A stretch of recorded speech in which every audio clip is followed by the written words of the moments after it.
برای درست کردن حلیم نیاز به 350 گرم گندم پوستکنده داریم که 12 تا 24 ساعت قبل خیسش کردیم و توی این مدت هم چند باری آبش رو عوض کردیم.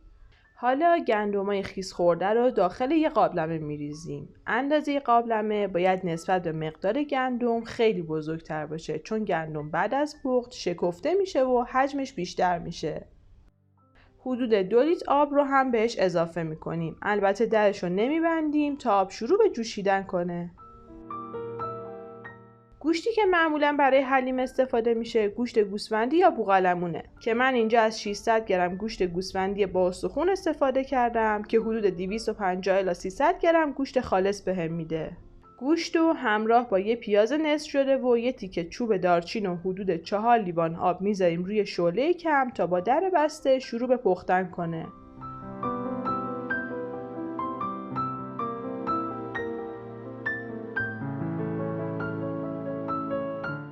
وقتی گندم‌ها میخواد شروع به جوشیدن کنه روش کف میبنده که باید این کف رو تا حد امکان برداریم وگرنه حلیم تیره و بدرنگ میشه.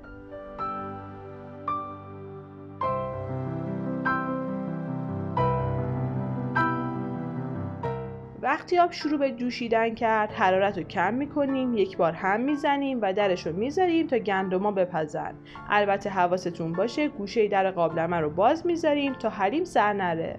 هر 5 دقیقه هم بهش سر میزنیم و هم میزنیم تا حلیم به هیچ عنوان سر نره. بعد حدود 3 ساعت که گوشت پخت 1/3 قاشق چایخوری نمک بهش اضافه میکنیم و مجدد میذاریم نیم ساعت دیگه هم بپزه. به هیچ عنوان نمک رو همون اول اضافه نمیکنیم چون گوشتمون سفت میشه. بعد از 3 ساعت که از پخت گندم میگذره همونطور که میبینین گندم‌ها غلیظ میشن و اصطلاحاً شکفته میشن. اگه حس کردین غلظت گندمتون خیلی زیاده و به راحتی هم نمیخوره میتونین یه مقدار خیلی کم در حد 1 استکان آب جوش رو هم بهش اضافه کنین. حالا گندما رو از روی شعله برمی‌داریم تا یکم از حرارت بیفته. توی این مرحله باید گندم رو بکوبیم. من چون قابلمم تفلون بود اونو به یه ظرف دیگه منتقل کردم. اگه گوشتکوب برقی قوی دارین میتونین با استفاده از گوشتکوب برقی گندما رو له کنین. اگه نه میتونین از مخلوط کن و یا حتی از گوشتکوب دستی استفاده کنین. گندما رو انقدر باید بکوبیم که همشون تا حد امکان له بشن. گوشتای پخته شده رو هم از استخون جدا میکنیم و با کمک 2 تا چنگال ریش ریش میکنیم.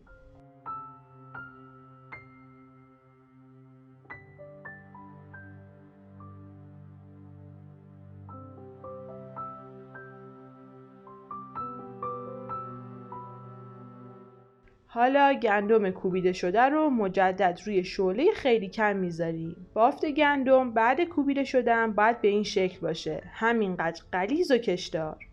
تو این مرحله آب گوشت رو که از صافی رد کردیم به گندمامون اضافه میکنیم و یه قاشق چایخوری نمک میزنیم که از بیمزگی در بیاد. بعد شروع به هم زدن میکنیم.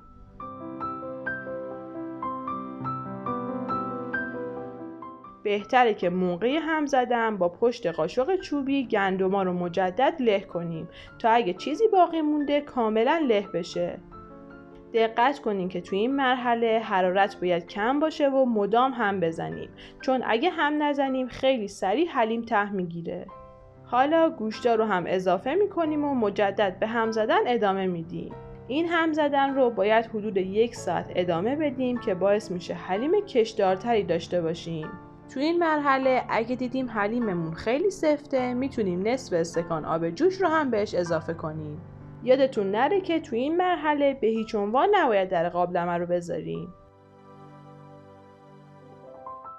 نحوه درست هم زدن حلیم تو این مرحله به این صورته، یعنی علاوه بر این که باید با پشت قاشق چوبیمون حلیم رو له کنیم، از دیواره های ظرفمون هم غافل نشیم که حلیم به دور ظرفمون هم نچسبه. بعد 1 ساعت غلظت و کشدار بودن حلیم این شکلی میشه.